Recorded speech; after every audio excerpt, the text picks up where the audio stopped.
Denarius here. We are going to the George Floyd funeral today, and I've never met the man. Never been in the same room, never been in the same presence. But one thing I do share with him is my skin tone and my innocence towards wanting the world to be genuinely better. So for those that are out in Minneapolis, St. Paul, throughout the world, we thank you for all the donations you continue to give, continue to support, continue to do all the shares, the likes, continue to bring awareness to police brutality and all the injustices that continue to happen behind closed doors. So today we're going to George Floyd's funeral. It's from 1 to 3. We're showing up early, obviously finding parking, but I never met the person. And when I look around the protests and the marches and the rallies, it's many people who haven't met this person. But they share the vision of wanting the world to be better. They share the vision of wanting police brutality to end, policies to end, and it's a very humbling experience. May 25th is the day that George Floyd was unfortunately killed, and May 25th was also and is also my birthday. So as I was celebrating my 27th birthday on May 25th, 2020, unfortunately George Floyd was also losing his life. I say that because for the anniversary of George Floyd's unfortunate killing will also be the celebration of my birthday forever. So it was throughout my entire life, May 25th, I will always symbolically remember that it's the same day that George Floyd was murdered. And I have to live with that resignation of understanding how to cope with that. My birthday was May 25th. I haven't even celebrated like, hey, I'm 27, because right the very next day we had to start protesting. The very next day we started to be very upset. And one thing I've learned through this transition of going through these rallies is we see all the information online of the media telling lies, fake news, all that propaganda, fearmonger. We hear all that, and we watch documentaries on Netflix. We see the news come on social media, Twitter, but sometimes we're not actually in reality seeing it. So I'm on the front line. I'm starting to get out of my comfort zone, starting to get out there and record these different rallies and protests, and I'm really starting to see the lies that the media actually, not all media outlets, but majority of the media outlets are really telling the narrative in regards to protests. Not violent, they're very peaceful, and we've had journalists in the Twin Cities who have had their Facebook lives,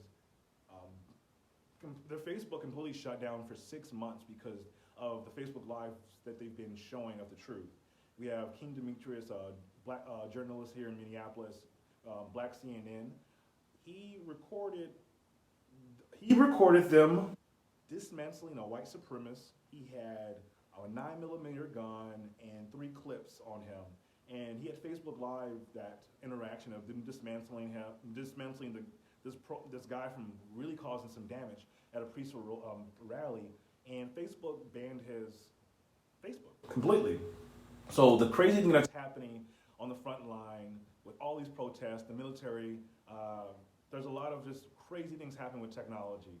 People have been having trouble sending out text messages, internet, getting on the internet, being able to go Facebook Live, and I've been able to also experience some of those things as well.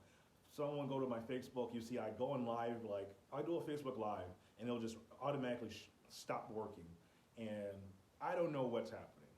My internet will stop working, my phone will start to overheat. I have to bring my backup cell phone just in case these things start to happen. And it's a crazy time that we're living in, and it's right up the road. I live in North Minneapolis, and we already have a lack of resources in our area. And the one thing I've learned, and hearing this narrative that the black community is burning down their community, that's not the case. It's not the case one bit. We barely have enough resources in North Minneapolis, and we've been fighting for more resources. So why would we burn the resources or the lack of resources that we already have? It doesn't make sense. We want black empowerment. We want black businesses. Why would we burn down the businesses that we want? People, you got to really look between the lines. It doesn't make sense for black folks to burn down the things that we've been striving for hundreds of years. So it's crazy. I'm a part of a lot of messaging groups, white supremacist people coming through the neighborhood, shooting up stuff, and even last night, around 10:30 7 p.m., I heard about 6 gunshots just go off, probably 2 blocks away.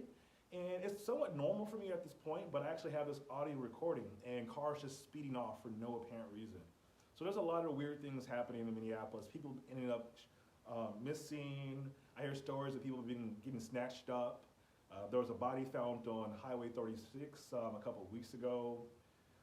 It's just a crazy time we're living in. But today at 1 to 3, we'll be at the George Floyd's funeral, paying our respect.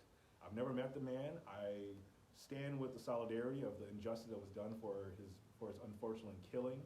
And the things that we want to change in this world starts with us enacting with our own actions. So for those that are in the St. Paul area, come to the George Floyd funeral.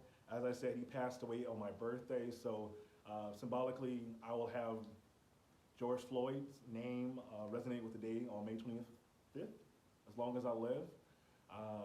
But I have a group of people who are carpooling with me right now to this funeral, so I had to get off the live. They're text messaging me, so hope everyone has a good day, have a great day.